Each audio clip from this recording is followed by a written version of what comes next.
الحمد لله رب العالمين والصلاة والسلام على أشرف الأنبياء والمرسلين وعلى آله وصحبه أجمعين. اللهم صل وسلم على سيدنا وحبيبنا وشفيعنا محمد صلى الله عليه وآله وسلم. لرضاء الله تعالى الفاتحة. أعوذ بالله من الشيطان الرجيم. بسم الله الرحمن الرحيم. الحمد لله رب العالمين الرحمن الرحيم مالك يوم الدين.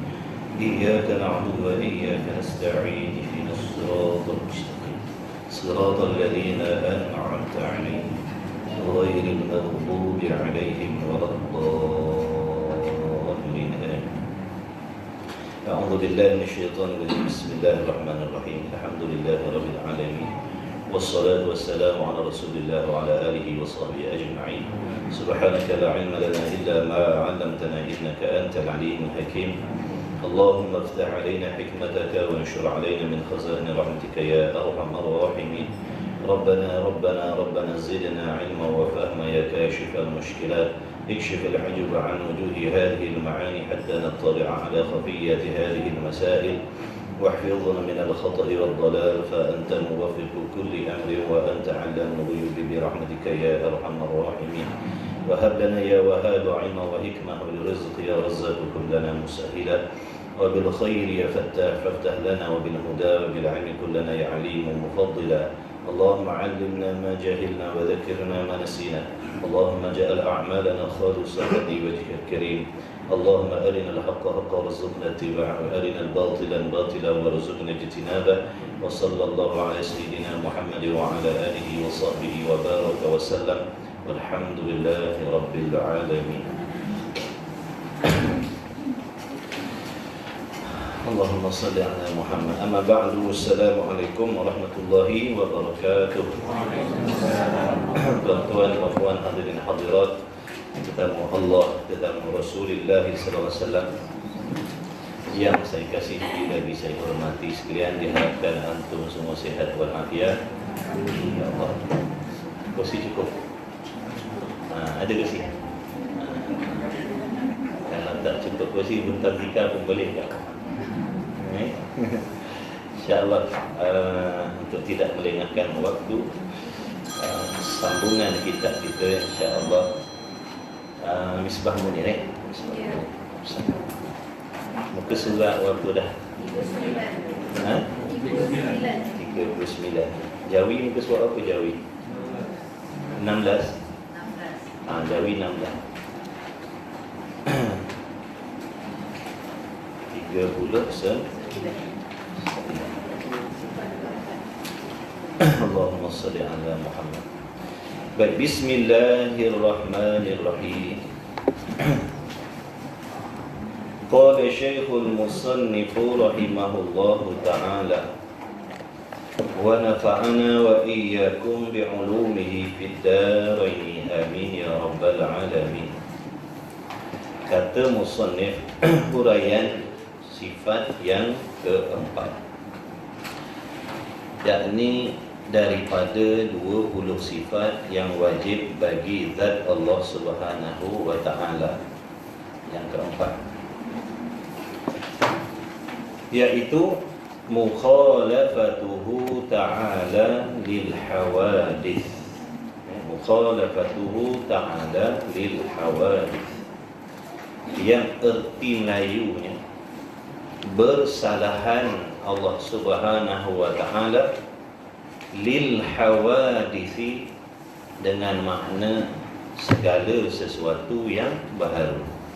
Hawadith dengan makna segala sesuatu yang baharu. Jadi mukhalafatuhu ta'ala lil hawadith ini salah satu daripada sifat-sifat nafsiyah, sifat salbiyah, minta maaf, sifat salbiyah. Sama seperti sifat qidam, sifat baqa yang kita dah belajar sebelum ni. Apa erti sifat salbiyah? Yakni sifat yang kita tidak memahami maksudnya kecuali dengan menafikan perkara yang tidak layak dengan zat Allah. Begitulah juga dengan sifat mukhalafah ni. Mukhalafatuhu ta'ala lil hawadith ni juga termasuk di dalam sifat-sifat salbiyah. Baik. Erti mukhalafah tu, erti Melayunya bersalahan Allah Ta'ala bagi segala sesuatu yang baharu. Yang dimaksudkan dengan bersalahan Allah Ta'ala bagi segala sesuatu yang baharu itu ialah tidak serupa, tidak serupa ataupun tidak sama, tidak seperti dengan segala sesuatu yang baru. Jadi kita menafikan ada persamaan di antara Allah dengan yang baharu. Jadi kita nafikan tidak serupa. Tidak serupa itulah yang dimaksudkan dengan bersalahan tadi tu. Bersalahan Allah Ta'ala bagi segala sesuatu yang baharu dengan makna tidak serupa Allah Ta'ala bagi segala sesuatu yang baharu. Baik, apa pula yang dimaksudkan dengan baharu? Perlu juga kita tahu, kalau tidak bagaimana kita nak mengasingkan, bagaimana pula kita nak membezakan. Baharu-baharu itu bermaksud sesuatu yang ada permulaan, sesuatu yang ada permulaan, ataupun sesuatu yang menerima pada akal adanya dan tiadanya. Baharu itu maksud sesuatu yang diterima pada akal adanya dan tiada. Maksudnya adanya perkara itu akal boleh terima, tiada pun akal boleh terima, sungguh pun boleh terima, tidak sungguh pun boleh terima. Itu maksud sesuatu yang baharu.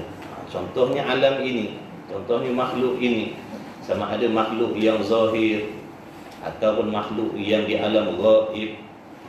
Begitulah juga syurga serta nikmatnya, neraka serta azabnya, malaikat, semua itu masuk di dalam sesuatu yang baharu. Sama ada makhluk yang telah diciptakan oleh Allah, makhluk yang telah dibinasakan oleh Allah, makhluk yang belum lagi dijadikan oleh Allah, itu semua masuk di dalam kata segala sesuatu yang baharu. Bila sebut benda baharu, dia berjirim, dia berjisim, dia bertempat, dia berubah-ubah, dia bergerak diam, ada warna, ada bentuk dan sebagainya. Itu baharu. Maka Allah tidak serupa dengan segala sesuatu yang baru. Sama ada benda baharu yang dah ada ataupun benda baharu yang kita tak boleh nak tengok di alam ghaib contohnya. Begitulah juga dengan nikmat-nikmat yang ada di dalam syurga. Itu semua benda baharu. Kita dah maklum, Nabi dah bagi tahu nikmat dalam syurga itu tidak terakal, tak pernah tengok, tak pernah nampak, tak pernah jumpa, tak pernah terkhayal. Maka segala-gala yang ada di dalam syurga itu tidak ada satu pun yang menyamai dengan Allah Ta'ala. Jadi kita kena faham macam tu. Kalau tak nanti takut datang was-was dalam hati kita. Boleh jadi datang bisikan dalam hati kita, Allah Ta'ala itu tidak serupa dengan makhluk yang ada di dunia, ataupun Allah Ta'ala itu tidak serupa dengan makhluk yang berada di alam yang zahir. Boleh jadi di alam yang ghaib ataupun nanti di syurga nanti ada sesuatu yang serupa dengan Allah. Boleh jadi, katanya syaitan. Nampak tak? Maka bagi orang yang tidak memahami maksud mukhalafah ni, boleh jadi dia akan terima. Boleh jadi juga dia cakap macam tu. Boleh jadi kot, ya kot, barangkali kot. Maka itu menunjukkan mereka telah ragu-ragu dengan sifat mukhalafah Allah. Jadi wajib kita yakin sungguh-sungguh di dalam hati bahawa sesungguhnya Allah Ta'ala tidak menyamai dengan segala sesuatu. Akal kita tidak boleh menerima sekali-kali Allah Ta'ala itu menyerupai dengan segala sesuatu ataupun ada sesuatu yang menyamai dengan Allah. Tidak serupa pada pihak mana? Tidak serupa pada segala pihak. Tak serupa pada segala pihak, pada segala sudut.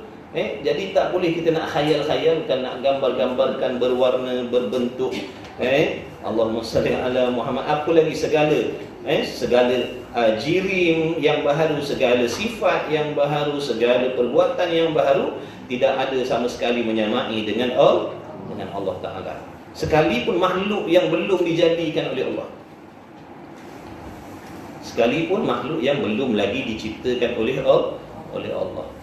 Kerana makhluk yang belum dijadikan oleh Allah Ta'ala itu dipanggil mungkin. Mungkin. Apa mungkin? Sesuatu yang boleh ada. Itu mungkin. Jadi macam-macam benda yang Allah Ta'ala boleh ciptakan, betul? Yang pelik-pelik yang macam mana rupa itu duduk di bawah kekuasaan Allah.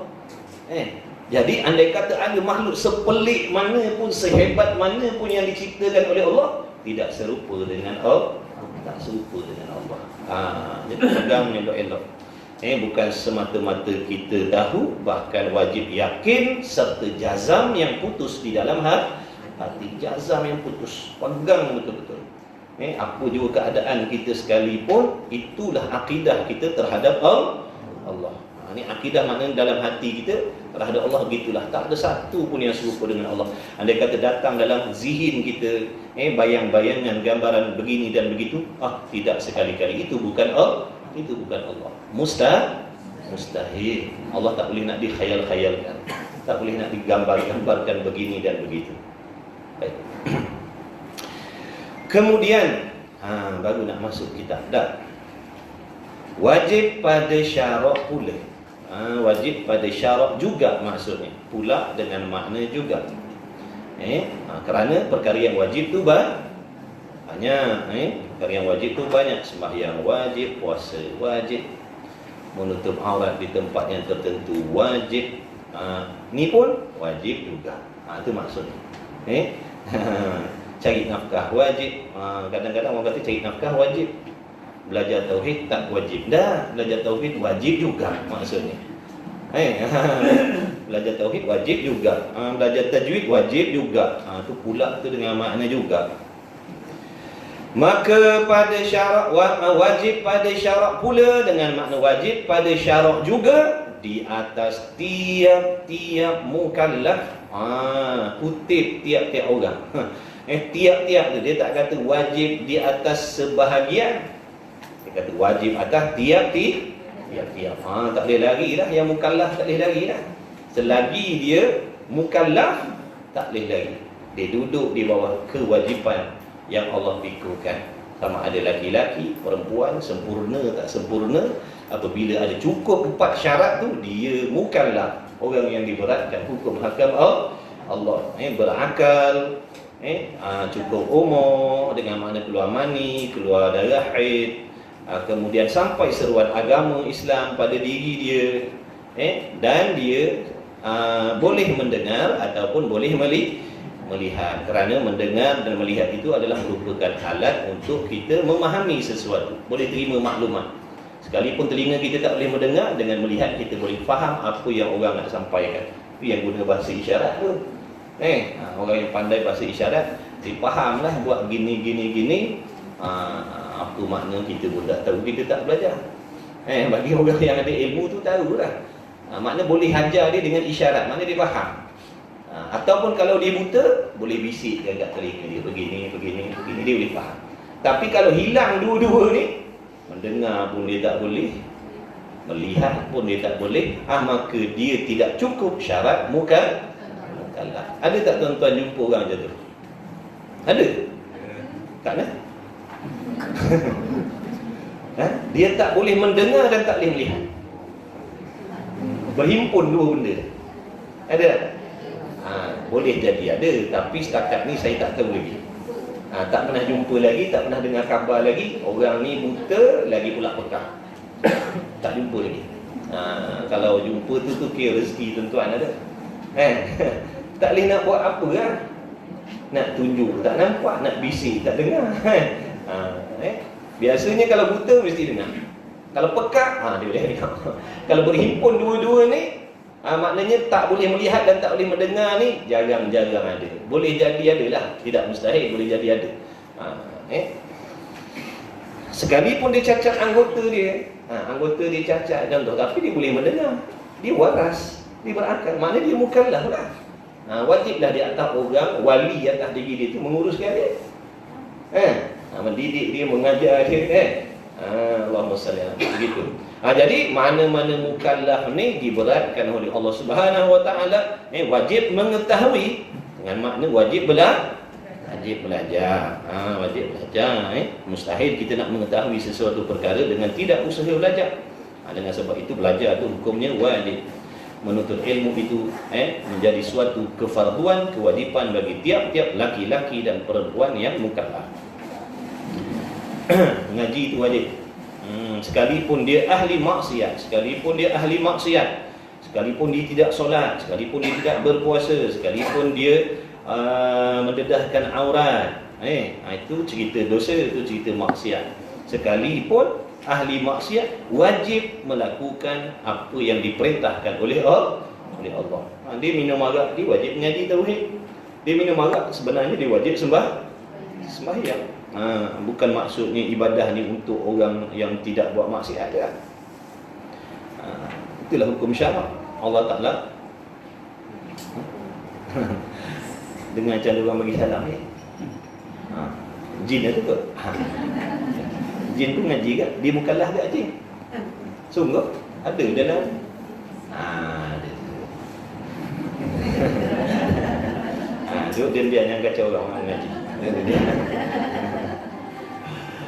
Sungguh jin pun ada dalam majlis ilmu, syaitan pun ada. Syaitan pun ada, tapi dia bukan niat dia datang tu dia nak belajar, nak dengar, nak ikut, bukan. Dia nak tahu rahsia. Rahsia. Oh gini. Oh ini kelemahan. Oh ini pantang. Nanti dia ajaklah ke situ. Sebab tu syaitan ni dia tahu apa kelemahan kita. Dia pun ngaji tak. Tapi dia bukan ngaji nak ikut. Dia ngaji nak tengok, nak tahu apa pantang larang orang yang boleh jadi imannya kuat, imannya teguh, benda yang boleh merosakkan amal apa benda. Dia nak tahu rahsia. Jin mengaji, dia mukallaf juga. Jin pun mukallaf, diberatkan hukum Allah juga. Dia sembahyang, dia puasa, dia pun wajib mentauhidkan Allah. Sebab tu ada jin yang beriman, ada jin yang tidak beriman. Ada jin kafir, ada jin Islam. Ada jin yang nampak, ada jin yang tak boleh nampak. Jin Samsudin boleh nampak. Bukan dia, bukan tulisan pun lain sebut, lebih kurang sama. Baik, kemudian katanya musannaf. Allahumma shalli ala Muhammad. Baik, jadi wajib mengetahui serta i'tiqad. Apa maksud i'tiqad? Pegang sungguh-sungguh dalam hati dengan yakin dan mengaku putus di dalam hatinya. Apa maksud mengaku putus? Jazam tadi. Jazam yang putus, ikutlah konggang kebalik ke mana pun. Takkan ubah dah. Tak ada cadang-cadang nak tukar pegangan yang lain. Begitulah pegangan dia sampai dia mati. Sampai bila-bila. Itu maksud jazam. Akan tentu sungguh bersalahan Allah Ta'ala bagi segala yang baru. Pegang sungguh-sungguh. Jangan kita ngaji tauhid, dia tahu faham tapi tak pegang. Ramai juga yang ngaji tauhid ni tapi tak pegang. Ngaji dah sifat 20, tahu dah akidah ahli sunnah wal jamaah macam mana, tapi sayang tak jazam dalam hati. Bila tak jazam dalam hati, di sinilah mereka boleh menerima fahaman yang lain. Duk kata Tuhan begini, Tuhan bertempat, Tuhan berpihak, Tuhan ada tangan tahan nantungan, Tuhan ada muka. Dia boleh pegang pula dah. Padahal ngaji sifat 20. Kenapa jadi macam tu? Sebab dia mengaji saja tapi tak pegang. Mengaji je tapi tak pegang. Kita dah tujuan mengaji ni sebab nak beramal, nak pegang. Supaya akidah kita tidak sesat, tidak menyimpang ke tempat lain. Bukan sekadar nak seronok-seronok tahu, bukan. Jadi bersalahan dengan makna tidak serupa Allah Ta'ala bagi segala sesuatu yang baru, dan tidak menyamainya Allah. Makna tak serupa Allah dengan segala sesuatu. Baik, mana dalilnya? Mana bukti di atas pegangan dan kepercayaan kita, keyakinan kita Allah Ta'ala tidak serupa dengan segala sesuatu yang baru? Mana dalilnya? Mana buktinya? Dalilnya daripada firman Allah Ta'ala, laisa kamitslihi syai'un wa huwas sami'ul basir. Artinya tidak ada seperti zat Allah Ta'ala sesuatu. Nak kuat tambah pun sebutir situ. Tidak ada seperti zat Allah Ta'ala sesuatu pun. Jangan main pun tu. Pun tu kuat tu. Nak mengkuatkan tu. Seorang pun saya tak benarkan masuk. Seorang saya tak bagi masuk. Seorang pun saya tak bagi masuk. Kuat pun tu. Jadi tidak ada seperti zat Allah sesuatu pun. Satu pun tak ada. Tak ada satu pun yang serupa dengan zat Allah. Dan ialah Allah yang mendengar dan yang melihat. Sami' makna yang mendengar. Kenapa panggil Sami'? Yang mendengar. Yang mendengar ni faham daripada Allah mendengar, inilah menunjukkan dia memiliki sifat pendengar.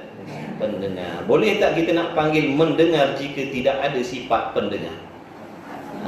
Jadi faham daripada Sami' ni lah terbitnya sifat sama' tu. Dalam Quran tak ada sebut sama. Dalam Quran sebut Sami'. Sami' makna yang mendengar. Faham daripada yang mendengar menunjukkan mesti ada sifat pendengar. Mendengar dengan pendengar itu beza.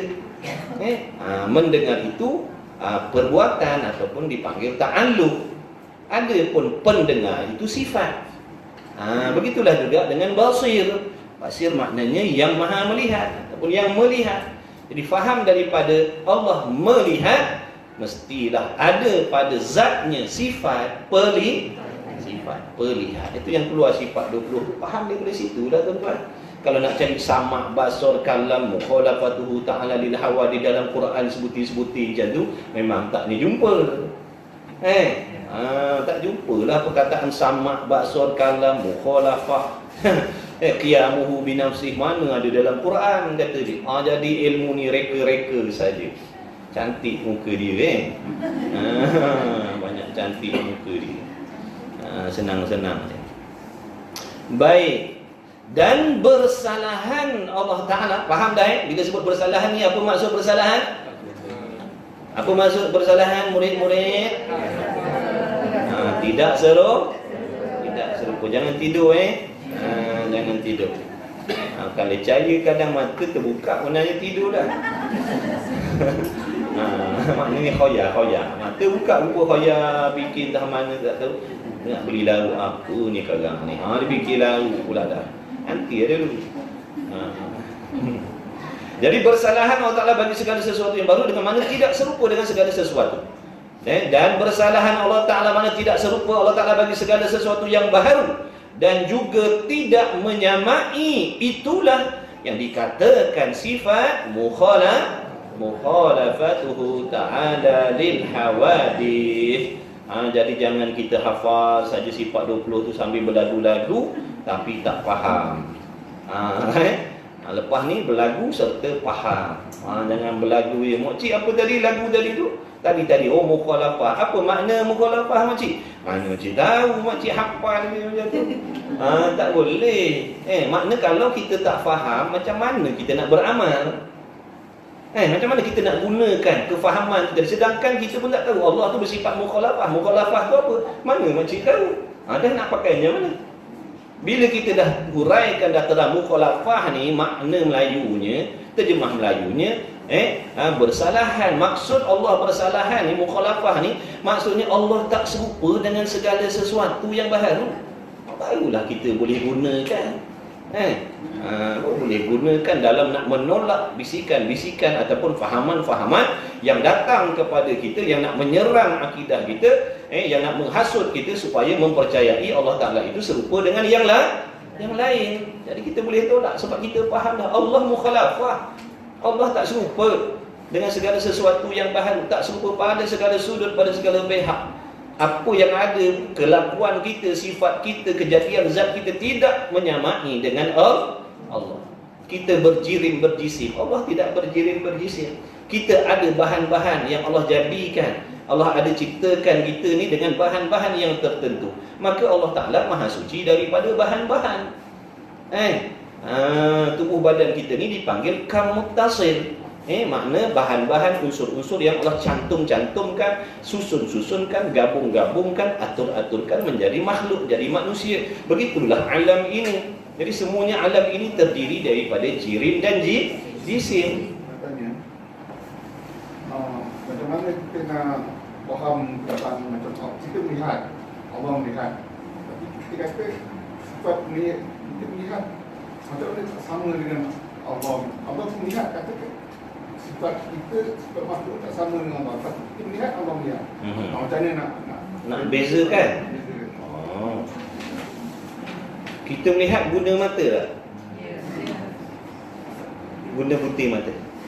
Allah guna butir mata tak melihat? Tu beza tak?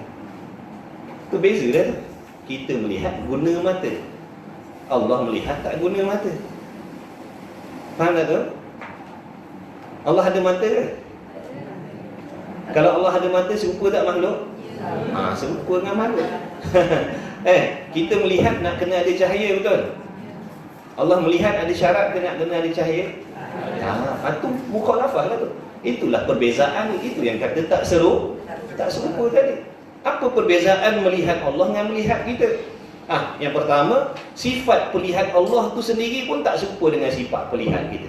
Sifat pelihat Allah sedia kala, sifat pelihat kita baharu.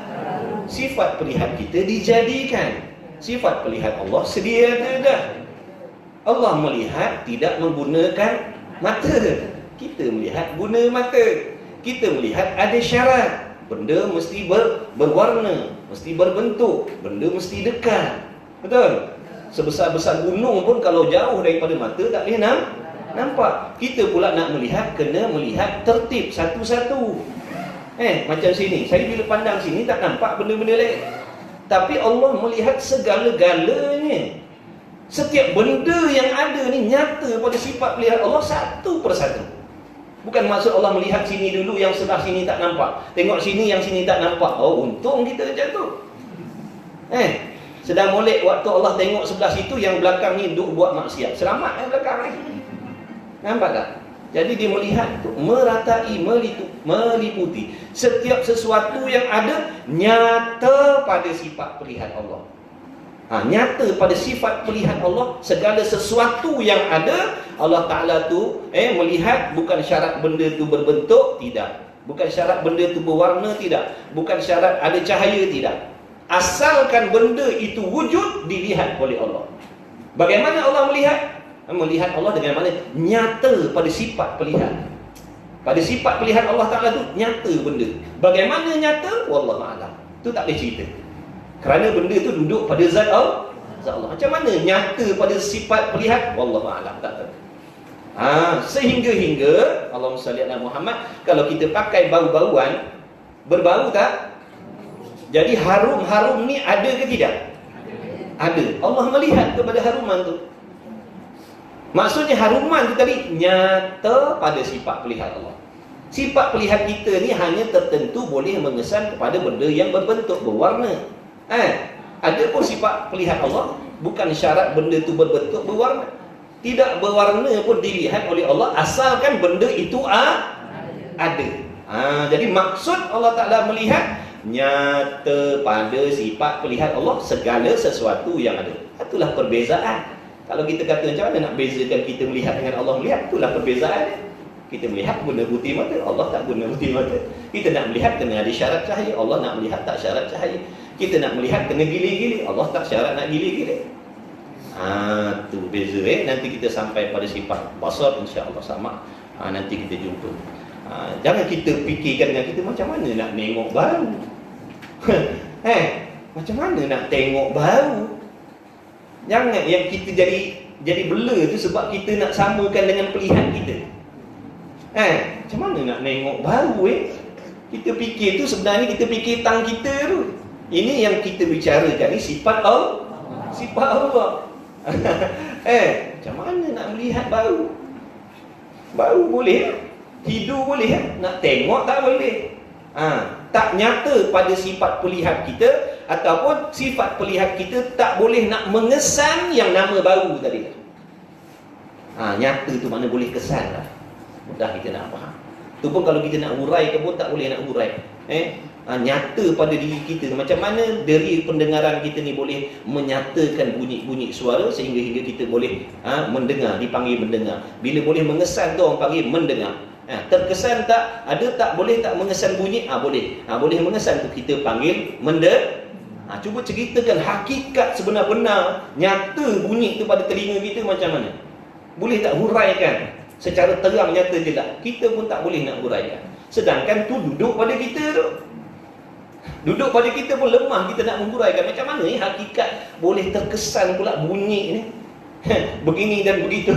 Kalau kuat dengar kuat, kalau perlahan dengar perlahan, kalau nyaring dengar, cuba nyatakan, huraikan sejelas-jelasnya. Tak boleh. Sebab ada organ-organ itulah, ginilah, gitulah saraf ni. Macam mana benda tu boleh mengesan tu je pada? Tak sampai tak kita nak fikir.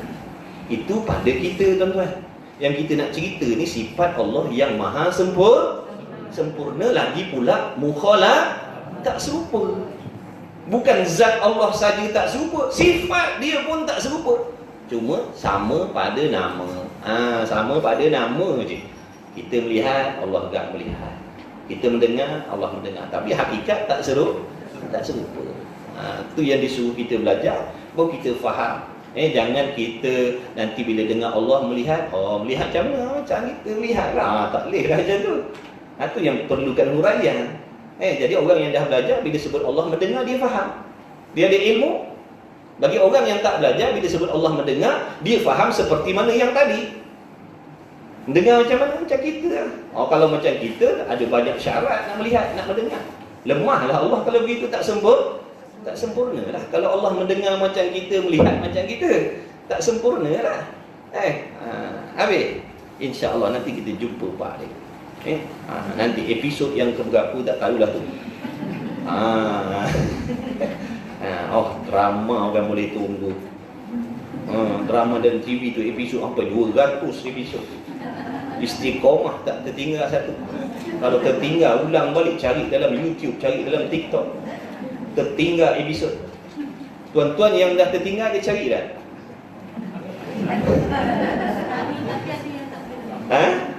Ada yang tertinggal, ada yang masuk lambat. Rumah ngaji ada YouTube, tak subscribe dah ni. Orang suruh subscribe. Subscribe, boleh tengok kat YouTube tu pelajaran yang tinggal-tinggal, boleh bilang kaji balik. Kalau nak harap dalam kelas, nak ambil semua, mustahil. Tu yang gunanya tu. Bila ada buat rakaman, kita boleh ulang-ulang dengar. Orang yang bersungguh, dia akan buka, dengar satu-satu, faham. Habis ulang balik. Sebab nak faham. Kalau sini nak ambil, nak tulis, taknya sempat. Ambil yang dan ni lah. Habis kemudian, baik insyaAllah betul lah tu, tanya tu sebab kita nak faham macam mana, apa beza. Betul lah. Itulah dia, huraian dia. Kalau Allah melihat macam kita, tak bersalahan lah, serupa lah. Kalau Allah melihat nak kena ada cahaya baru Allah boleh nampak, serupa dengan kita, tak ada bersalahan lah.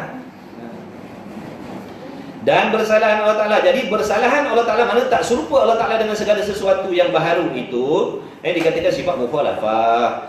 Dan makna bersalahan itu terbahagi kepada 3 perkara. Ada 3 huraian ni.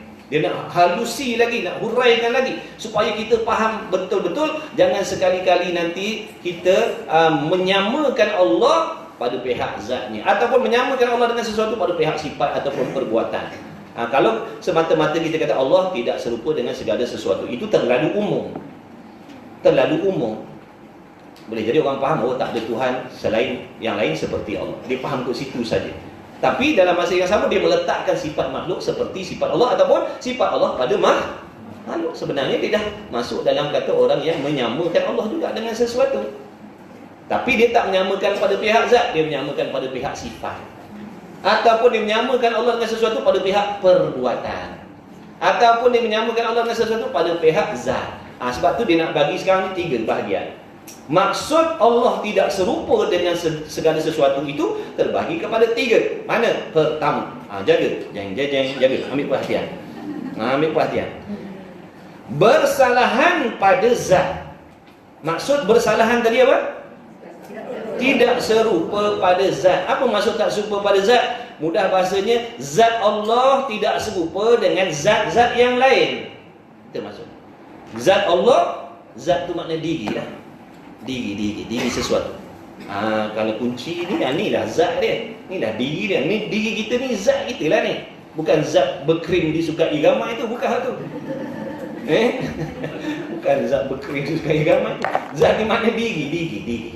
Jadi diri Allah tidak serupa dengan diri-diri sesuatu yang lain, ataupun tidak ada sesuatu diri-diri yang lain menyamai dengan diri ataupun zat Allah. Huraian dia. Dengan makna zat Allah Ta'ala, makna diri Allah Ta'ala, bukannya jirim. Zat Allah tak serupa dengan makhluk. Kenapa pula zat Allah tak serupa dengan zat makhluk? Kalau zat Allah Ta'ala serupa dengan makhluk, tidak mukhalafah lah.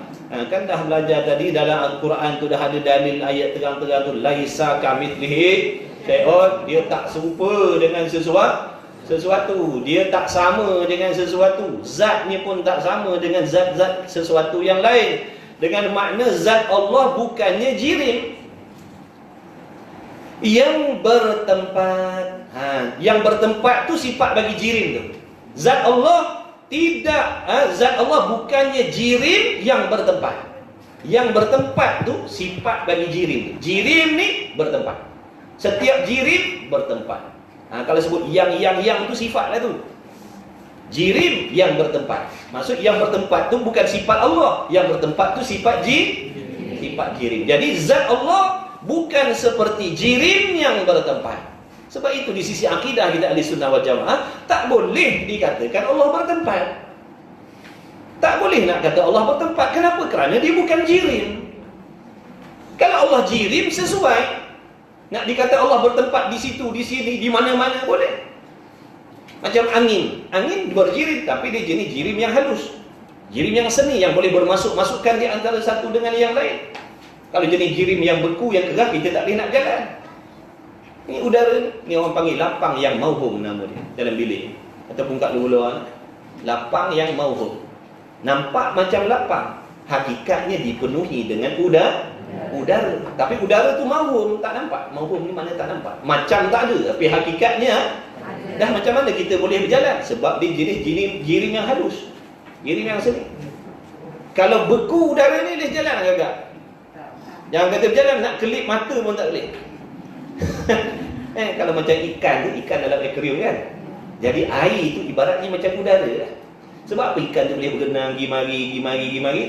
Sebab air tu jirim yang halus, boleh bermasuk-masukkan di antara satu dengan yang lain. Cuba air tu dibekukan, boleh berenang lah ikan.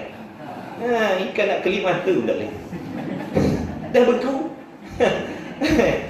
Samalah macam udara ni.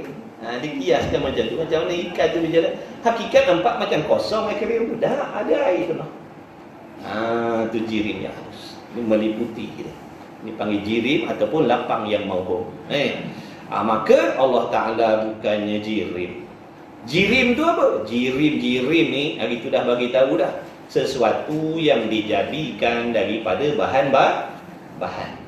Sesuatu yang terjadi ataupun dirinya. Bila sebut jirim ni dirinya, diri jirim tu adalah daripada bahan-bahan.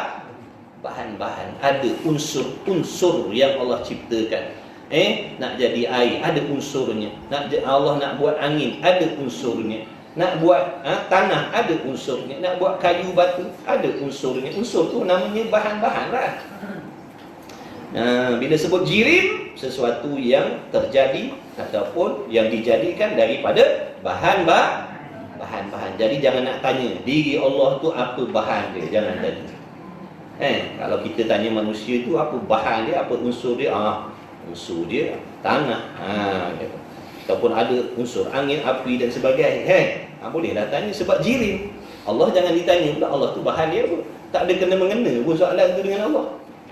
Nak tanya yang bukan jirim, nak tanya bahan, tak kenalah. Samalah nak tanya mana tempat Allah duduk, tak sesuai lah soalan tu. Kau tanya pada tempat, pada sesuatu yang tidak bertempat. Kau tanya pula Allah duduk mana. Kenapa nak tanya soalan yang tak kena situ?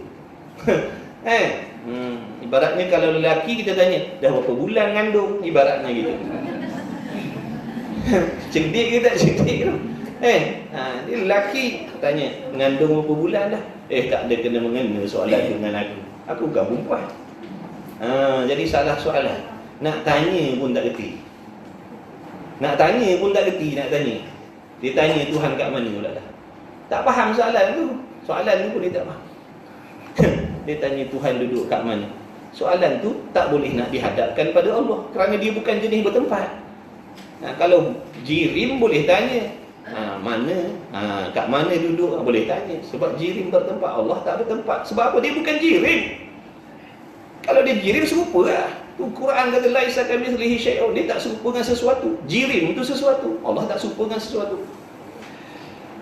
Allah Ta'ala bukannya jirim yang bertempat walau di mana tempat.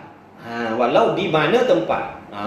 Walau di mana tempat ataupun walau di mana-mana tempat sekalipun. Tak boleh nak kata Allah bertempat di mana-mana ataupun Allah ada bertempat di sesuatu tempat yang kita tak tahu pun tak boleh. Ingat tu. Faham tak ni? Nak pegang ke tak nak? Sekarang orang kata Tuhan duduk atas langit, kita pun hanggup kepala dah. Ngaji dah sifat dulu. Dengan penceramah hebat kata, Tuhan bersemayam di atas aras. Hanggup juga. Sambil-sambil hanggup tu kita Misbah Umuni ada kat tangan. Inna lillahi wa inna ilaihi raji'un. Ni kata ngaji, tak tahu ngaji apa, tak faham. Langsung ngaji suruh pakai. Allah, ada jenis orang ngaji macam tu kan? Ada jenis, lepas tu saya cakap. Tak tahulah dia ngaji apa tujuan. Isi masa lapang kot, boleh jadi. Tak ada apa nak buat, gila dengar-dengar. Jadi dengar-dengar lah. Tu yang sini pun dengar, sana pun dengar. Kuliah ahli sunnah pun pergi. Kuliah wahabiyah pun pergi juga. Menggelong, tak tahu ke mana hala. Biarlah ada pendirian. Kita orang yang berakidah ahli sunnah wal jamaah kena pegang elok-elok lah, pegang betul-betul. Tapi kalau genggam tak genggam, maknanya tak kemah dah akidah dia. Tak boleh nak kata ahli sunnah wal jamaah lah kalau lagu tu dah dia pun genggam lebih kurang. Orang kata Tuhan turun naik langit pun dihanggup kepala dah. Ngaji sifat dulu. Jawab soalan lulus semua.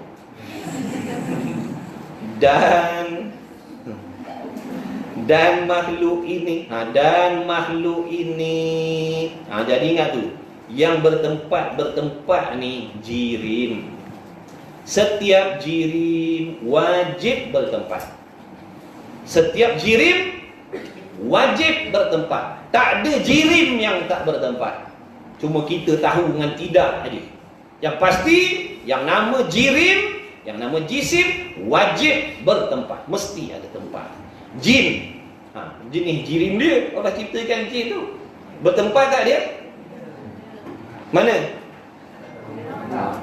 Adalah dalam bilik ni. Mana-mana. Atas tu, atas sebelah ni, mana tahu. Kita nampak dia. Kalau nampak kosong bilik ni ke kan? Tak nampak dia, tapi dia ada. Tapi ada tempat dia mana? Tak tahu, gaib. Luar daripada penglihatan kita. Mana tak boleh, penglihatan kita tak boleh nak kesan, kerana ditutup oleh Allah. Ada hijab. Ada hijab. Sebab tu ada amalan-amalan boleh buka hijab.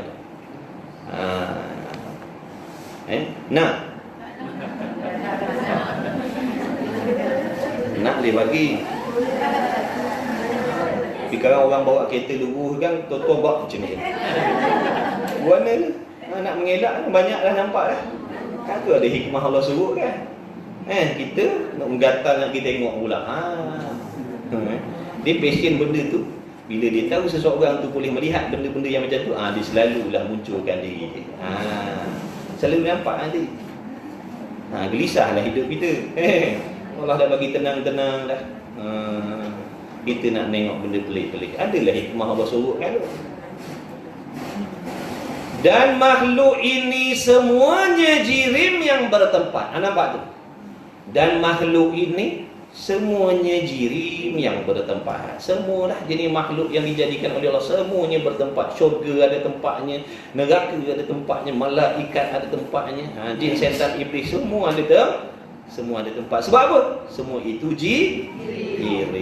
Kalau begitu, maknanya setelah kita faham begitu, yang mana Allah bukan jirim yang bertempat. Allah bukan jirim yang bertempat.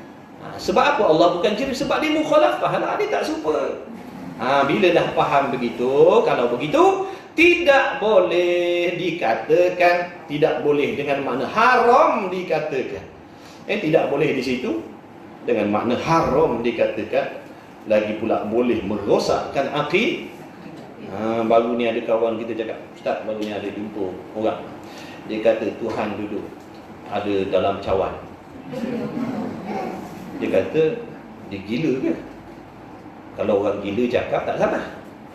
Sebab orang gila tak diberatkan syarat pada diri dia. Takut yang cakap ni buat-buat gila ni.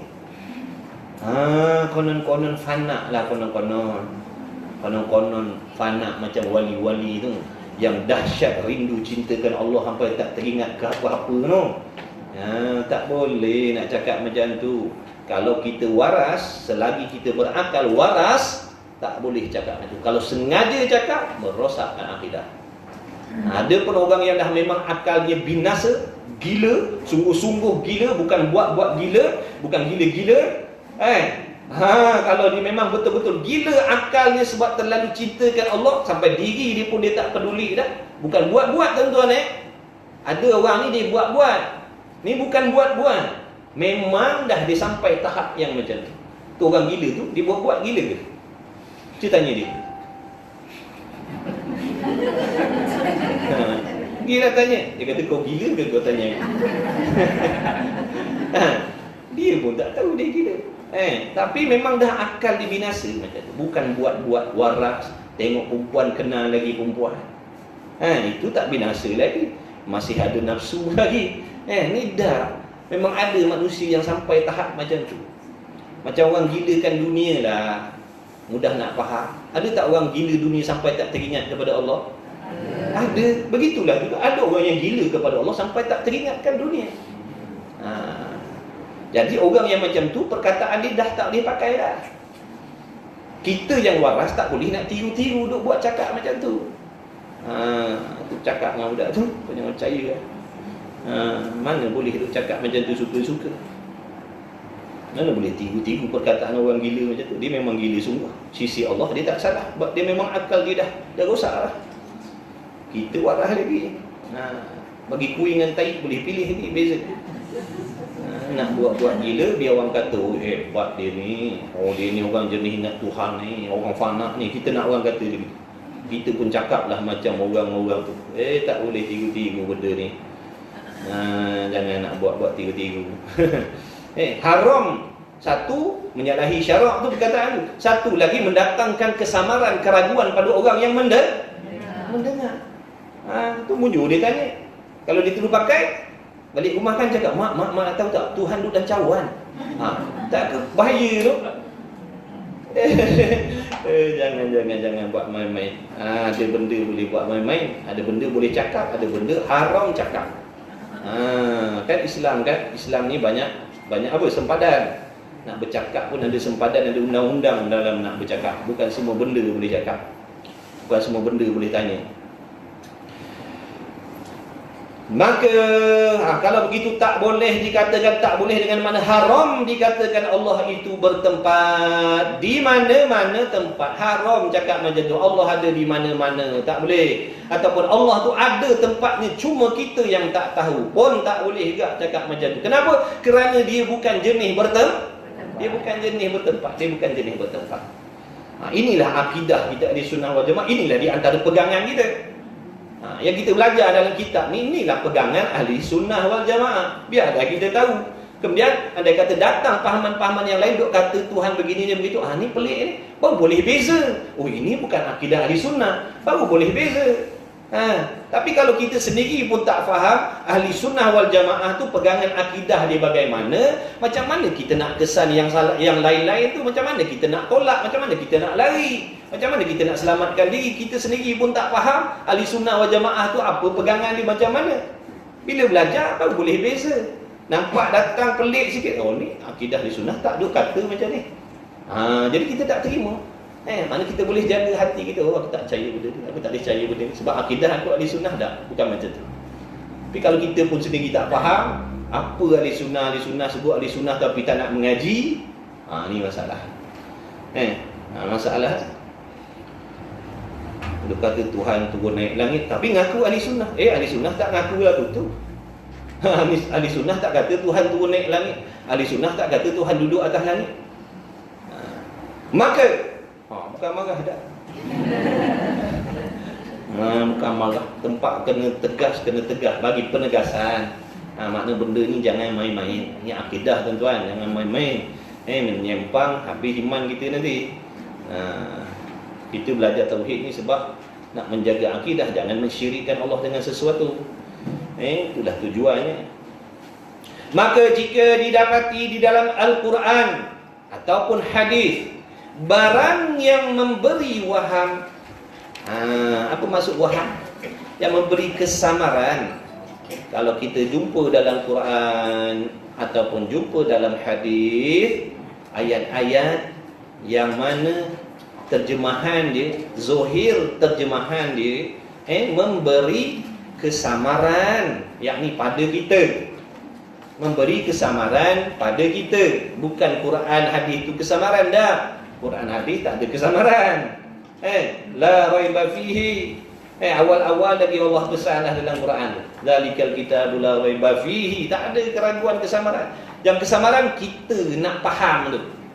Kita yang jadi kesamaran nak faham Quran tu. Sebab dalam Quran tu ada jenis ayat muhkamah. Mana muhkamah ni baca terang-terang macam tu boleh pakai zahir dia. Tak ada apa nak dikesamarankan, tak ada apa yang nak sama-samakan. Ni kita dah tahu Allah tak serupa dengan sesuatu. Tiba baca ayat macam mana pula kata turun naik pula ni? Tu yang kesamaran tu. Tu yang kesamaran pada kita. Bukankah Allah tu tak serupa dengan sesuatu? Ni tiba-tiba kata ayat ni bila terjemah bahasa lain, kalau tak terjemah tak kesamaran.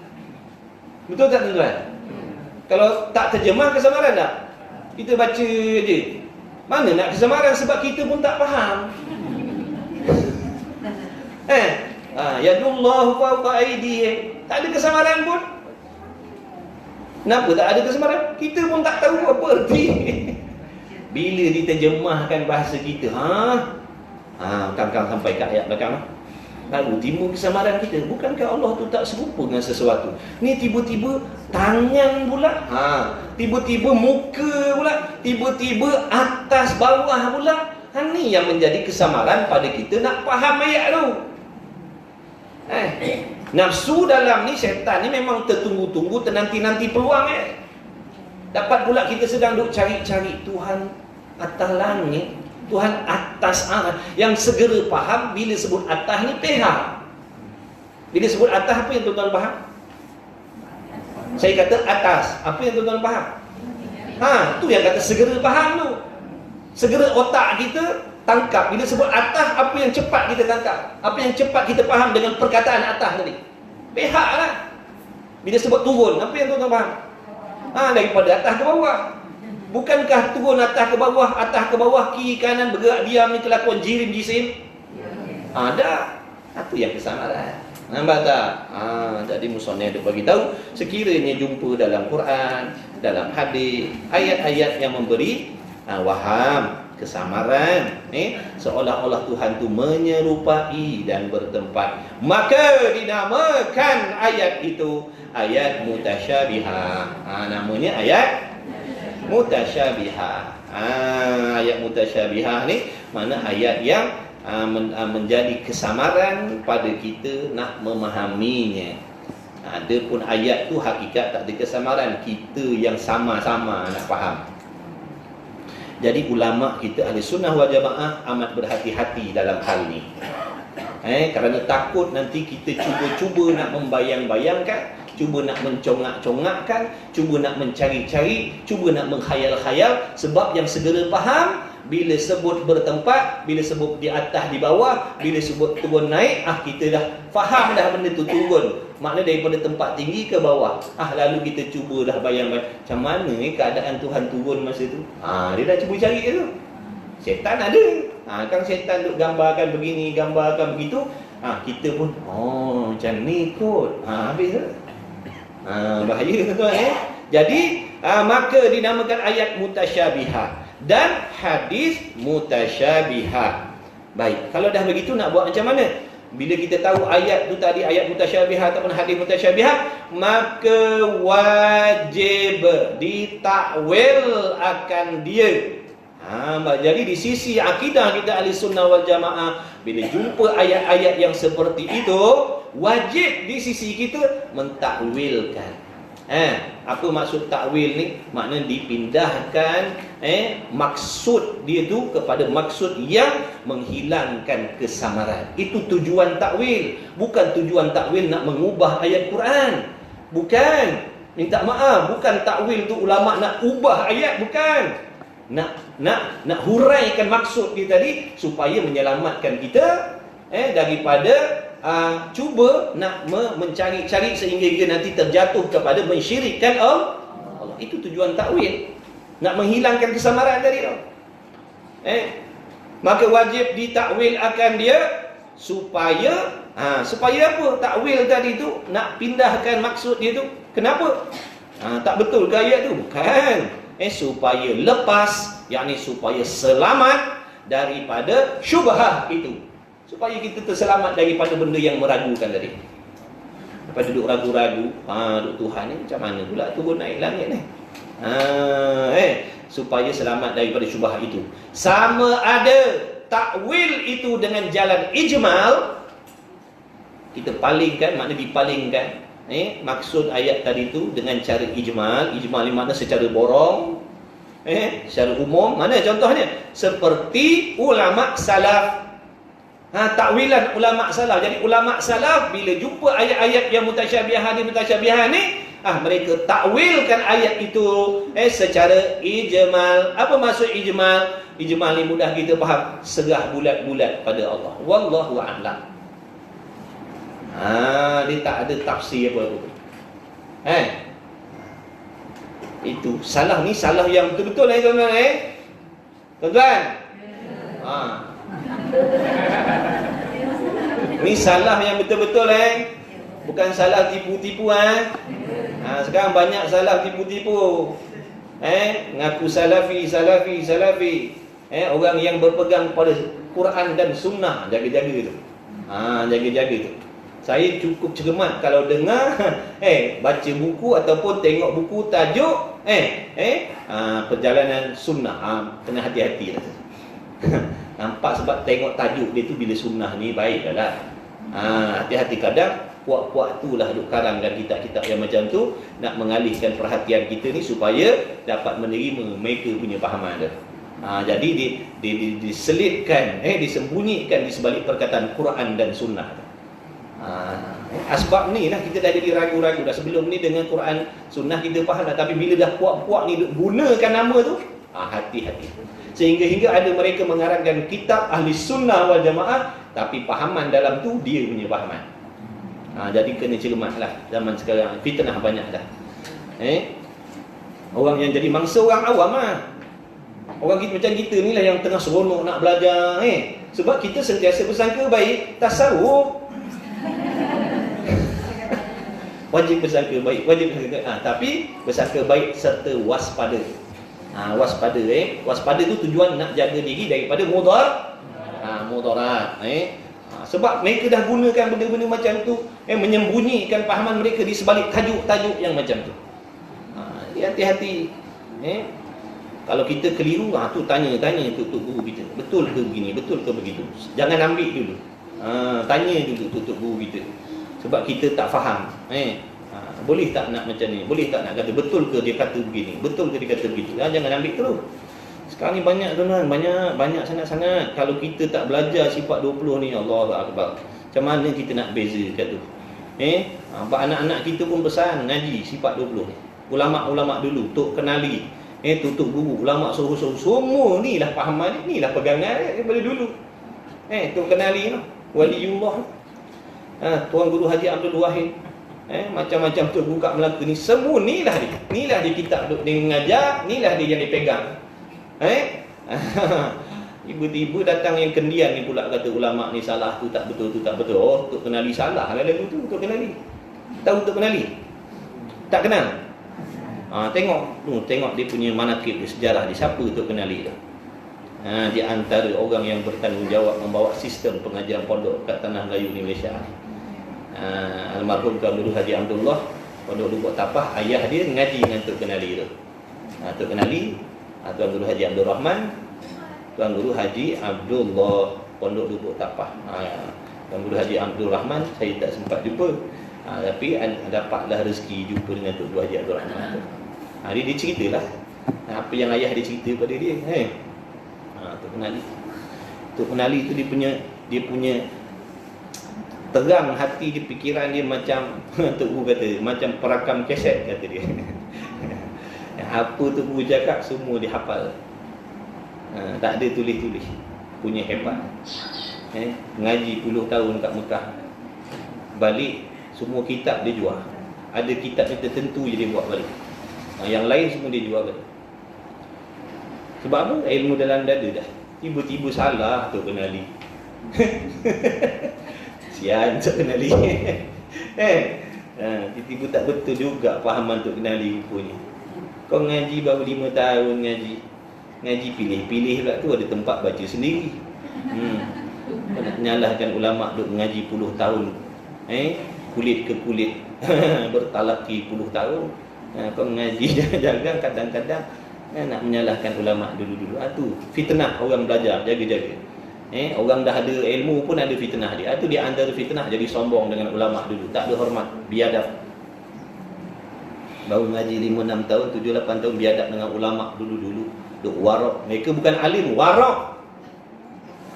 Dia kan cakap dia beramal. Tengok kehidupan dia orang, pakaian dia orang, pergaulan dia orang, percakapan dia orang, makanan dia orang. Tak macam kita katalah pandai alim, makan tak jaga, pergaulan tak jaga. Situ kita tahu dah mana orang yang berhati-hati dalam beragama dengan orang yang lebih kurang. Cakap siapa boleh cakap. Penyerapan ilmu tu dalam diri dia macam mana? Dah kita nak pakai orang yang warak ke orang yang tak warak? Dah tentulah kita ambil orang yang lebih berhati-hati. Kalau dalam bab makan minum pun dia jaga. Padahal boleh dia nak makan apa-apa yang halal, tapi dalam bab tu pun dia sekat, dia jaga. Padahal bab makan tu, kalau bab akidah macam mana? Takkan dia lebih kurang pula bab akidah, bab makan lebih penting nak jaga daripada bab akidah pula. Fikir situ sudah lah. Kita semua sebat. Kita sebat. Baik, kemudian supaya lepas daripada syubhat itu sama ada takwil itu dengan jalan ijma' seperti takwilan ulama salaf. Jadi ulama salaf ni bila jumpa ayat Quran dan hadis yang mutasyabihat, mereka serah kepada Allah. Wallahu a'lam. Apa hakikat maksud? Wallahu a'lam. Tapi sungguh-sungguh apa yang Allah sebut dalam Quran tu betul benda tu. Tapi apa hakikat dia, maksud dia? Wallahu a'lam. Serah pada Allah. Tu selamat. Dia tak ada terjemah duk tunjuk Tuhan dulu atas arasy. Tuhan genggam langit. Siap tunjuk. Tuhan ada tangan. Nanti nak berlaku kiamat, Allah gulungkan langit ni dengan tangan dia. Kan kebahaya perkataan yang macam tu. Itu bukan salah tu. Kalau salah dia tak hurai macam tu. Wallahu a'lam. Apa kehendak ayat tu? Wallahu a'lam. Serah pada Allah. Ini ngaku salafi. Tapi jangan tapi hati-hatilah, payahlah bila dia orang dah gunakan nama-nama macam tu kan. Al-Quran dan sunnah kita pun dah jadi macam was-was. Bila dengar kita dah jadi keliru dah. Kita pun dah jadi keliru. Lebih lagi orang awam dengar Al-Quran sunnah, tentu orang tertarik. Tapi kat situ kadang ada termasuk, ada kitab yang betul, ada kitab yang salah. Ini jadi masalah ni, dah campur dah ni. Makna kalau kita tak ada alat nak scan yang betul-betul, kalau kita dah ada alat nak scan, andai katalah terbelilah buku-buku yang macam tu, kita boleh kesan. Ini pelik ni. Sebab kita dah tahu. Tapi kalau bagi orang tak tahu, baca, terima, dah lah. Itulah bahayanya. Sama ada takwil dengan ijma seperti takwil ulama salaf, atau takwil akan dia ayat mutasyabihah tadi dengan jalan tafsir. Tafsir itu apa maksud? Dihuraikan sehingga jelas. Dihuraikan ayat itu sehingga jelas, dan menghilangkan kesamaran. Seperti takwil ulama khalaf. Ulama salaf itulah sahabat, tabi'in, tabi'ut tabi'in. Lepas daripada itu ulama khalaf lah kemudian. Maka ini contoh-contoh dalam Quran tu banyak. Ini contoh ayat mutasyabihat. Ayat Quran yang mutasyabihat. Hadis yang mutasyabihat dia tak ada bawa sini, dia bagi ayat Quran dia. Seperti firman Allah Taala, yadullah wa yadullahi fawqa aydihim. Tangan Allah. Nampak bila terjemah Melayu, anda kata kita ni pandai bahasa Arab, ataupun buka kamus cari perkataan yadun. Yadun terjemah Melayu tangan. Bila terjemahkan bulat-bulat ayat ni kepada bahasa kita, tangan Allah di atas tangan mereka. Mereka tu aidihim, itu dah rujuk kepada makhluk tu, tak ada masalah lah. Ini masalah pada perkataan yadullah. Kalau terjemah tangan Tuhan, tangan Allah, jangan dipakai zahir. Sebab tu di sisi kita ahli sunnah wal jamaah, bila jumpa ayat mutasyabihat begini, jangan dipakai makna zahir. Sebab bila pakai makna zahir mendatangkan keraguan dan kesamaran, seolah-olah Allah tu menyerupai dengan sesuatu. Ini yang kesamaran ni. Jadi tujuannya, kalau ulama salaf, apa maksud yadullah? Yadullah tu apa? Wallahu a'lam. Yadullah tu apa? Yadullah. Apa dia? Wallahu a'lam.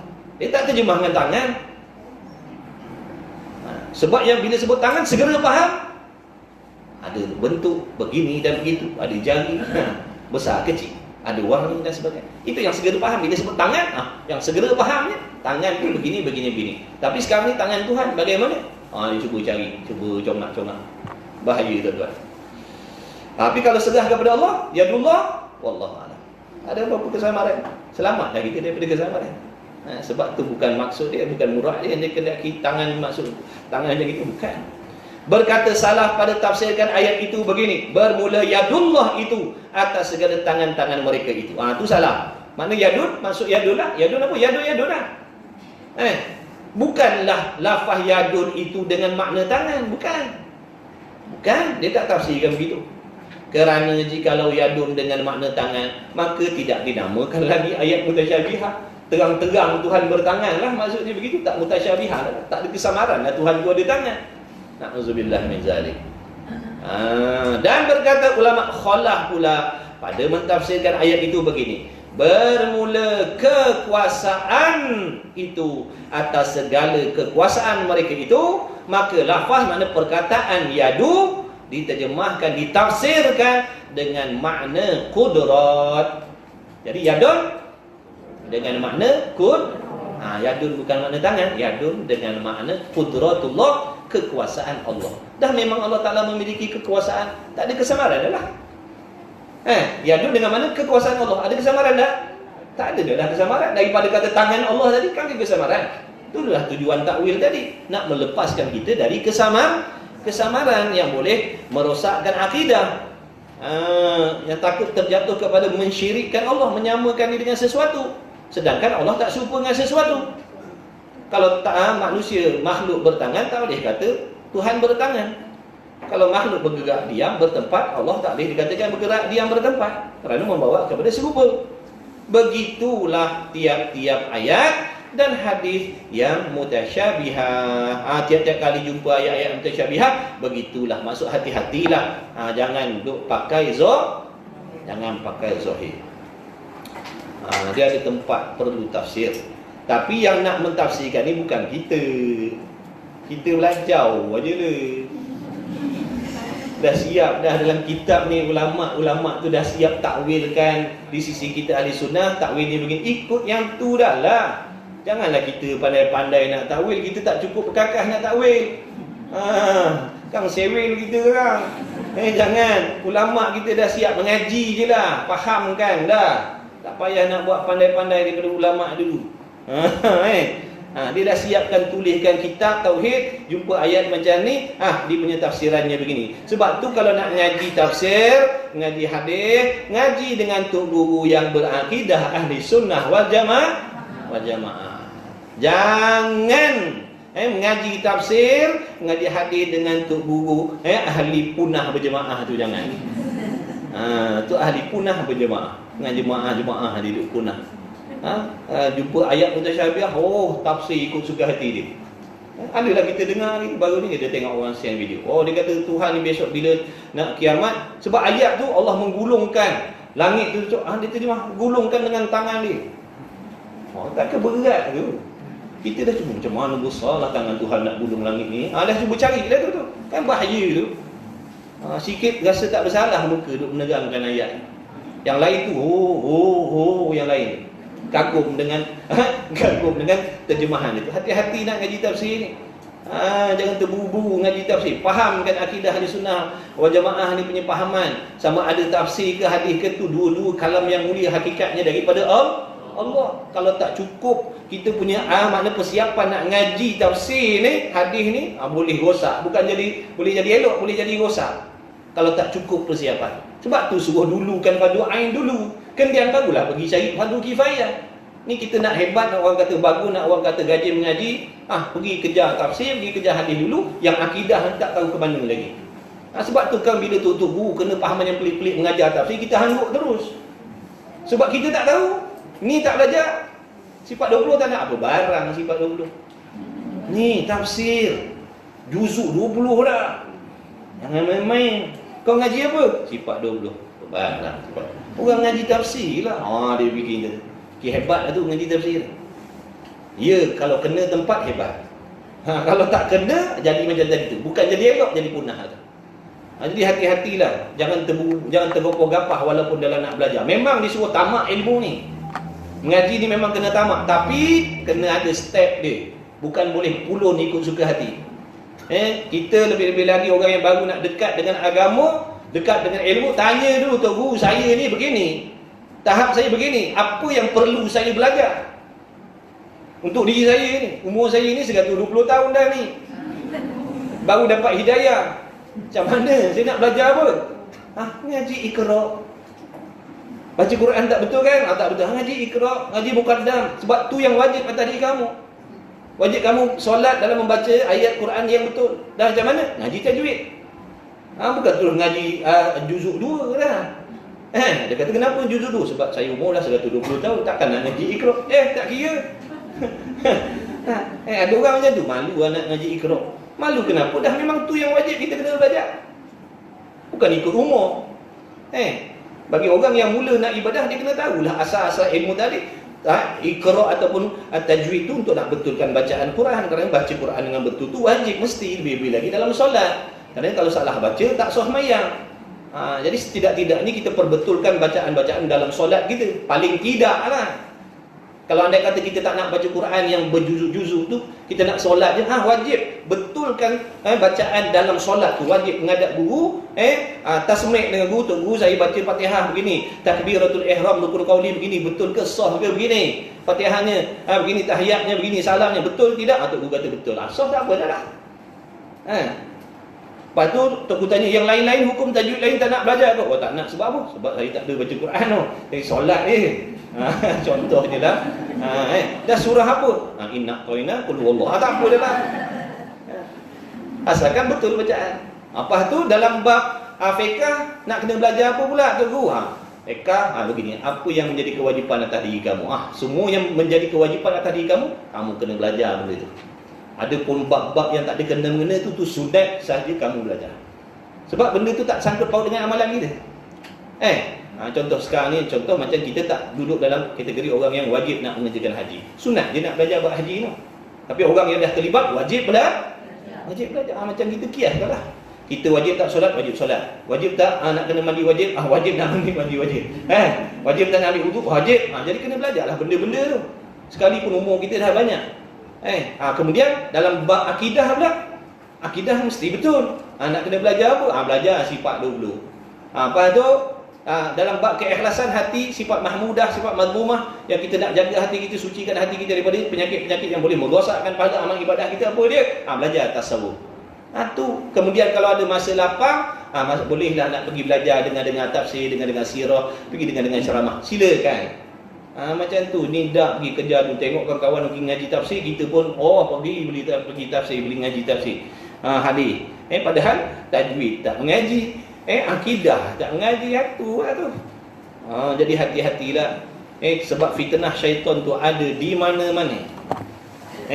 Sebelum mengaji pun dia nak sesatkan kita, dah nak mengaji pun dia sesatkan kita. Sebelum ada ilmu pun dia nak pedaya kita, dah ada ilmu pun dia nak pedaya kita. Jadi sangat-sangat kena hati-hati, waspada betul-betul. Sayanglah dulu kita jauh daripada agama, tiba-tiba bila dekat dengan agama dapat pula fahaman yang merosakkan kita. Kedua kali bala tu. Lah. Dulu tentu diharah lah. Ni dah berubah dah. Fahaman pula jadi pelik. Puak-puak tu memang nak cari pengikut ramai-ramai. Minta Allah jauhkan kita semua, anak bini kita. Allah amin. Janganlah terpedaya dengan fahaman-fahaman. Baik, sama-sama sikit lagi. Nak balik dah ni. Allahumma salli ala Muhammad. Begitulah tiap-tiap ayat dan hadis yang mutasyabihah, berlaku takwil antara dua kaulah. Jadi ingat, boleh ngaji tafsir, boleh ngaji tauhid hadis, tapi pastikan guru yang ngajar tafsir hadis tadi orang yang berakidah ahli sunnah wal jamaah. Sebab dia akan menghuraikan hadis dan Quran mengikut akidah ni. Kalau kita menadah dengan orang Wahabi, puak-puak Wahabi, dia akan tafsir ikut Wahabi dia. Kalau kita ngaji tafsir dengan hadis dengan orang Syiah, dia akan tafsir ikut Syiah dia. Macam tu. Kemudian, dan bersalahan pada sifat. Okey, bersalahan pada zat dah faham dah. Maksud zat Allah tak serupa dengan zat-zat yang lain. Kenapa? Kerana zat Allah bukan daripada jenis jirim yang bertempat. Adapun selain daripada Allah, semuanya berjirim, berjisim yang bertempat. Maka tak boleh, haram nak dikatakan Allah bertempat di sini, di situ, di depan, di belakang, di kiri, di kanan, dekat, jauh. Contoh kan ada ayat Quran yang mana maksudnya Allah dekat dengan kamu, lebih dekat daripada urat leher kamu lagi. Maksud macam tu. Kalau nak pakai zohir macam mana tu? Hari tu ayat kata di atas langit, ni pula kata dekat dengan urat leher kita. Mana duduk Tuhan ni yang sebenarnya? Kalau nak pakai zohir lah, pakai zohir hari tu dia kata di atas langit, atas arah. Ni dekat dengan kita pula lah. Kalau arah jauh, ni tiba kita dekat mana satu? Kan tu pening kita tu. Nak pakai zohir sangat, jangan pakai zohir. Habis dah. Pak ni kalau dengar yang pakai, kalau boleh dengar pun jangan. Jika tidak tu. Sebab tu telinga ni kena tadah benda yang baik-baik. Ilmu yang menyesatkan haram kita tadah dengar. Tak boleh pergi dengar tuan-tuan. Tak boleh. Mengajar ni makna kita mengeluarkan perkataan yang, contohnya saya mengajar pahaman yang merosakkan akidah. Perkataan saya ni mengajar pahaman yang pelik-pelik ni, hukumnya haram saya ajar. Dan nak tadah dengar, orang yang nak pergi tadah dengar juga hukumnya haram. Kerana apa? Setiap perkataan yang haram diucapkan, haram kalau orang tu mengajar pahaman pelik yang boleh merosakkan akidah, haram pergi tadah dengar. Kecuali kita dah pandai nak tahu mana dia punya tipu daya, itu lain. Kita dah boleh jaga diri kita, dah boleh menyelamatkan diri kita. Adapun kalau kosong-kosong nak pergi suka-suka, jangan, bahaya. Nanti kan tak sedar lama-kelamaan kita terpedaya dengan pahaman-pahaman itu. Dan bersalahan pada sifat itu ialah sifat-sifat Tuhan itu bukan Arab. Jadi jangan diserupakan sifat Allah dengan sifat makhluk. Jangan diserupakan sifat makhluk dengan sifat Allah. Kenapa? Kerana sifat Allah tak serupa dengan sifat makhluk. Bukan sahaja zat dia tak serupa, sifat dia pun tak serupa dengan sifat yang baharu. Kenapa? Kerana sifat Allah bukan Arab yang bertangkup di jirim. Bertangkup tu makna mudah bahasa kita, yang duduk di jirim. Jirim tu apa? Tadi tu lah. Tiap-tiap sesuatu ni jirim. Ni pun jirim, buku ni jirim, kertas ni jirim, baju ni jirim. Jirim lah ni. Zat makhluk. Dan arad tu apa? Arad tu adalah sifat-sifat yang duduk pada jirim. Contohnya warna putih ni. Warna putih ni sifat tuan-tuan Putih tu sifat. Jirim dia kain ni. Benang ni namanya jirim. Putih tu sifat. Jadi kain tu sifat putih tu duduk pada kain. Kain ni bertempat tak? Bertempat. Maka dengan sendiri dia punya arad, dia punya sifat juga bertempat. Itu yang dia maksudkan. Sifat Allah bukan seperti arad yang bertangkup, makna sifat yang duduk pada jirim dan bertempat bersama dengan jirim. Sekarang ni baju ni, jubah ni jirim. Duduknya mana? Dalam bilik. Maka sifat putih yang duduk pada jubah ni pun berada di dalam bilik kerana dia mengikut arad tadi tu.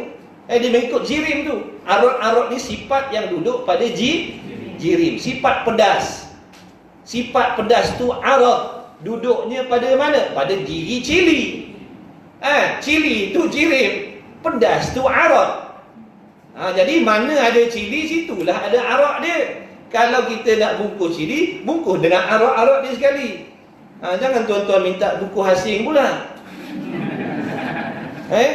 Jangan nak kasih ni cili setengah kilo, tapi pedas tu buku hasing lah. Mana boleh nak asing, sebab arad duduk pada jirim. Kalau jirim dalam plastik, arad pun duduk dalam plastik lah. Jadi sifat Allah bukan seperti arad yang duduk pada jirim. Kalau begitu tidak bolehlah dikatakan Tuhan berjihad. Berjihad tu maksud apa? Berpihak. Jihad tu mana? Pihak. Depan, belakang, kiri, kanan, atas, bawah. Dalam, luar, dalam sesuatu, luar sesuatu, tepi sesuatu, dekat sesuatu, hampir sesuatu. Marilah kita menghampirkan diri kepada Allah. Tu mutasyabihat lah tu. Bukan maksud hampir ni bila kita beribadah Tuhan duduk dengan kita, dekat dengan kita. Bukan, itu semua ayat-ayat mutasyabihat lah tu. Jangan dipakai zahir. Marilah kita tuan-tuan, kita menghadap Allah. Ngadap macam mana? Ngadap macam mana? Sehingga kalau kita solat serta beraktikad Tuhan berhadap dengan kita, berada di hadapan kita, rosak akidah kita. Bukan maksud berhadap, itu semua perkataan yang dipanggil mutasyabih, perlukan huraian. Apa maksud menghadap Allah? Ditafsir, ditakwilkan. Berhadap dengan mana? Berhadap dengan ilmu pengetahuan Allah, berhadap dengan rahmat Allah, berhadap dengan redha Allah. Maksudnya begitu, nak menyelamatkan daripada kesamaran tadi. Sehingga kita takut solat, rupanya solat selama ni duk percaya Tuhan duduk kat depan. Pergi haji, orang pergi haji makin kuat iman. Kita pergi haji, rosak akidah kat Mekah lagi dah. Dah sambil-sambil labbaik Allahumma labbaik, duk tawaf. Tuhan apa buat duduk dalam Kaabah ni agak-agak. Dah tak tahu, dah tak belajar, tak mustahil tuan. Pergi nak beribadah dengan tak ada ilmu. Macam tu orang duk tawaf, akidah betul. Dia duk tawaf, akidah sah. Dah dapat pula orang panggil Kaabah ni rumah Allah. Lagi lah. Tu sebab penting belajar ni. Duk semayang rupanya selama ni duk iktikad Tuhan duduk sebelah kan. Buat tu kalau pusing tu sini batal semayang, sebab tak menghadap pada Tuhan sana tu. Na'udzubillah. Okey, cari tempat berhenti. Nak berhenti tak berhenti ke? Berapa kali kata nak berhenti dah. Kalau begitu tidak bolehlah dikatakan Tuhan berjihad di mana-mana jihad maksud pihak. Jangan kata Tuhan duduk dalam, luar. Kalau jumpa ayat yang macam tu, ingat itu ayat mutasyabihah, ada huraian. Jangan pegang bulat-bulat dengan zahir tadi tu. Mari kita menghadap Allah. Jangan pegang menghadap, maksud menghadap macam saya menghadap tuan-tuan ni, bukan. Itu maksud berpihak juga. Saya duduk depan tuan duduk depan saya. Itu menghadap. Berpihak. Jadi Allah Maha Suci daripada pihak. Kerana pihak-pihak ni kelakuan bagi jisim dan sebagainya daripada sifat-sifat yang baru. Dan yang terakhir, dan bersalahan pada perbuatan. Apa pula maksud bersalahan? Mana perbuatan Allah tak serupa dengan perbuatan makhluk.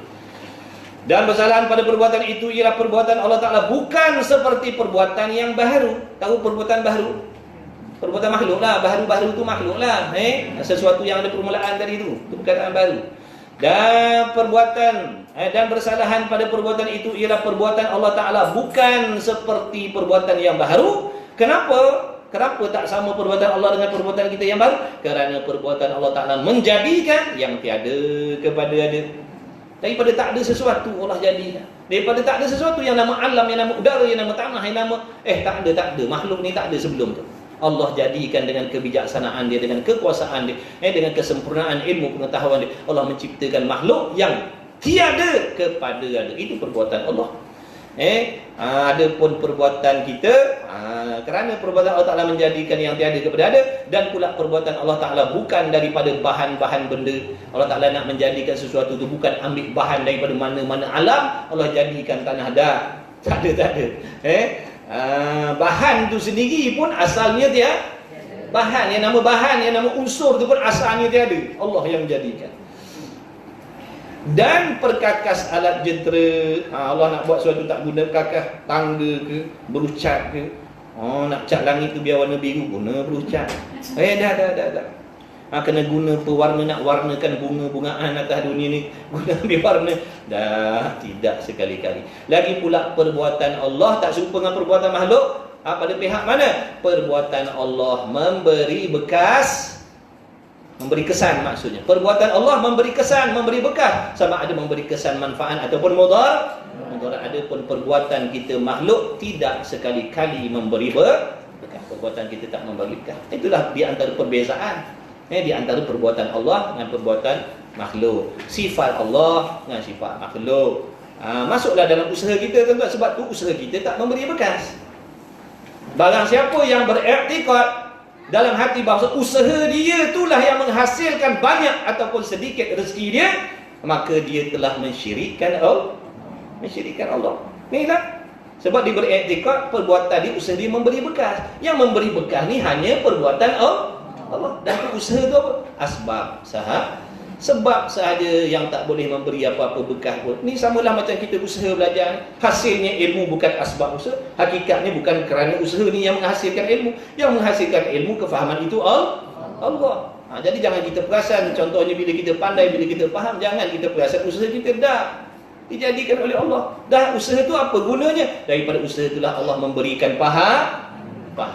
Sebab tu Allah membuka ruang supaya kita berusaha, mengusahakan sesuatu yang baik. Sekalipun dalam hati kita beriktikad, apa yang aku usahakan ni tak ada boleh memberi apa-apa pun. Tapi Allah suruh usaha yang baik-baik, kerana daripada usaha itulah diberi pahala. Makin susah dia nak mengusahakan dapat sesuatu, makin banyaklah pahala. Makin sukar dia usaha nak mendapatkan ilmu yang manfaat, makin banyaklah pahala. Padahal Allah Ta'ala Maha Kuasa nak memberikan segala jenis ilmu kefahaman pada kita tanpa kita berusaha. Boleh tak? Boleh tak kita tidur, makan tidur, tiba-tiba pandai sifat 20? Boleh tak Allah nak buat macam tu? Dan ramai-ramai ni siapa yang dah macam tu? Tak ada. Makna pada adatnya adat makna kebiasaan mustahil. Yang boleh jadi pandai, faham tu semuanya dari jalan asbab berusaha. Bila dia berusaha, Allah bagi pahala. Kalau Allah tiba-tiba bagi kita pandai, alim segala jenis ilmu tanpa usaha, rugilah kita. Tak ada pahala lah. Nak bagi pahala apa? Kerja tak buat. Itulah hikmah Allah jadikan usaha. Dan supaya kita tahu bila nak menghasilkan, contoh, boleh tak Allah nak bagi kita pahala free tanpa kita ibadat? Boleh. Tak semayang, tak berusaha, Allah nak bagi pahala banyak? Boleh. Milik dia kan, hak dia kan. Tapi rugilah kita kerana tak berusaha. Sebab tu Allah suruh semayang, suruh puasa, suruh ngaji. Allah nak bagi pahala yang mana usaha tu tadi akan menjadi asbab kita mendapat pahala yang banyak. Dan supaya kita tahu betapa sukarnya nak mendapatkan ilmu, betapa sukar nak mendapatkan pahala, agar kita sayang kepada ilmu, sayang kepada yang namanya pahala. Sebab nak menghasilkan tu memerlukan usaha yang banyak, pengorbanan yang banyak. Mudah-mudahan apabila kita mengerti nilai pahala, mengerti nilai ilmu, kita mensyukuri ilmu dan juga pahala tadi, kita jaga baik-baik supaya pahala yang kita dah kumpulkan banyak-banyak asbab usaha tadi dapat kita bawa balik akhirat. Kerana pahala-pahala yang kita dah kumpul ni tidak semestinya kita boleh bawa balik. Kalau pandai jaga, insya-Allah. Tapi kalau tak pandai jaga, ibaratnya kalau orang dapat gaji 20,000 hari ni habis. Gaji 100,000 pun dapat 100,000 habis. Itulah contoh perumpamaan orang yang pandai beribadat, banyak beribadat tapi tak pandai nak jaga pahala. Sembahyang banyak-banyak, mengaji banyak-banyak, mengajar banyak-banyak, dengki dengan orang. Habis. Tiap-tiap Jumaat, hari Jumaat sedekah, ngumpat orang. Habis. Itulah, itu bukan cerita dongeng. Memang Nabi pesan dah, memang sungguh-sungguh. Dengki itu menghapuskan segala pahala. Maksudnya buat-buat habis, buat-buat habis. Sampai bila kita mati dalam keadaan kita begitu, apa yang kita buat balik? Kosong, tuan-tuan. Sungguh ke kosong? Sungguh. Kecuali dia bertaubat, sempat taubat, adalah peluang Allah gantikan dengan pahala yang lain. Tapi kalau mati dalam keadaan begitu, kosonglah. Dosa dah tentu kita bawa. Sebab tu kena hati-hati dalam beribadah, kena pandai, kena tahu apa benda yang perlu aku tahu sebab nak jaga pahala amal ni, supaya amal aku Allah terima dan supaya pahala ni aku dapat bawa balik besok akhirat. Sebab kalau kita tak nak belajar, pengetahuan kita tentang ilmu, tentang amal ni amat-amat sedikit, sehingga yang kita faham, asalkan buat dapat pahala, asalkan buat dapat pahala, ini sangat-sangat merugikan. Nanti kita menyesal tak sudah. Nanti kita terperanjat. Mana pahala ya Allah? Dulu kat dunia sembahyang, puasa, zakat, haji, umrah gini, mana pahala? Rupa-rupa cara buatnya salah. Dah kita tak nak ambil tahu. Nabi kata belajar wajib. Kita kata ya dulu. Itulah akibat dia. Jadi alhamdulillah, cukuplah sekadar itu tuan-tuan, puan-puan, hadirin hadirat. Saya minta ampun maaf banyak-banyak ambil masa tuan-tuan panjang. InsyaAllah saya janji besok saya tak datang dah. InsyaAllah besok Ustaz apa esok? Besok Ustaz Yunus ngaji subuh-subuh insyaAllah. Mudah-mudahan ngaji dengan niat yang baik. Jadi dengan berkah majlis ilmu kita pada malam ini, kita pada hari ini kita doa kepada Allah, kita bertawassul kepada Allah dengan keberkahan majlis ilmu pada hari ini. Mudah-mudahan Allah Ta'ala memanjangkan usia kita semua, memberikan kesihatan, keafiatan zahir dan batin, memberikan kepada kita ilmu yang bermanfaat, kefahaman yang sempurna dan taufik untuk beramal dengan segala jenis ilmu yang telah diberi faham oleh Allah. Mudah-mudahan Allah Ta'ala mempermudahkan segala urusan kita, ahli keluarga kita semuanya, dunia dan akhirat. Allahumma amin ya rabbal alamin. Saya minta ampun maaf banyak. Dia kata ada terkasar bahasa ke dalam gurau senda saya, salah cakap dia, minta ampun maaf lah. La haula wala quwwata illa billahil aliyil azim. Bismillahirrahmanirrahim. Alhamdulillahirabbil alamin wassalatu wassalamu ala Rasulillah. Allahumma rabbana fa'na bima 'allamtana rabbana 'allimna alladhi yanfa'una rabbana faqih ahlana wa qarabati lana fi dinina ma ahli fitri musa wa dzakar. Allahumma khalisna mimma ana fihi ikhlasan jamila wa la haula wala quwwata illa billahil aliyil azim.